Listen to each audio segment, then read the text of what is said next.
The ranch house settled into quiet after the wedding guests drifted away, lantern light softening the corners of rooms that had known more work than celebration. Clara stood at the window, fingers worrying the lace at her sleeves, listening to the night breathe, crickets, a far-off owl, the steady comfort of a place that endured. She had crossed a continent to marry a man she knew mostly by letters and reputation, and now that the day had come and gone, the silence felt heavier than the vows. Ethan moved carefully behind her, as if the boards might complain if he stepped too hard.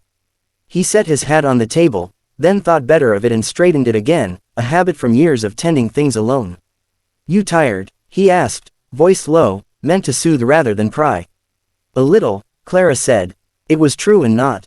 Her feet ached from dancing, her heart fluttered from everything else. She turned, offering a small smile that tried to be brave. It was a lot of joy in one day. He nodded, understanding written in the crease of his brow. The letters he'd sent had been honest, careful. He'd promised patience and a home that would never raise its voice. Still, standing here, he felt the weight of responsibility settle in a new way. "If you want the lamp dimmer, say so," he offered. "Or brighter, or, well, whatever you need." They sat on the edge of the bed, not touching at first, like two people sharing a pew. The room smelled faintly of clean cotton and cedar. Clara folded her hands in her lap. She had been taught to be brave, to endure, but not how to speak when bravery wavered. "Ethan," she said, and then paused, searching for words that wouldn't sound foolish. He turned fully to her. "I'm here." She took a breath that felt too big for her chest. "I don't want to disappoint you. Everything's new."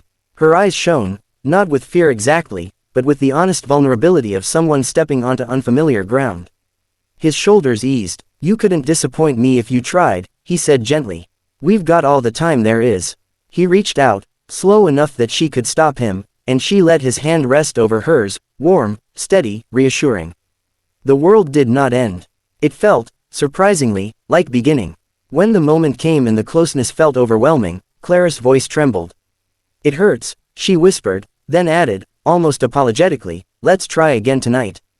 The words surprised them both, her courage, his relief. Ethan pulled back at once, concern eclipsing everything else. He wrapped her in a careful embrace, the kind meant to protect, not claim. "There's nothing to try again," he said. "Not until you say so. We'll sit, we'll talk, we'll sleep, if that's what you want. Tomorrow can wait." So they talked instead, about the creek that swelled in spring, about the apple tree she hoped to plant near the fence, about the stars she'd never seen so clear.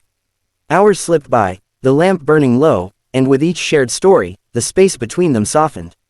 By the time dawn hinted at the edges of the sky, Clara rested against him, trust settling like a promise kept, and the ranch house, at last, felt like it belonged to both of them.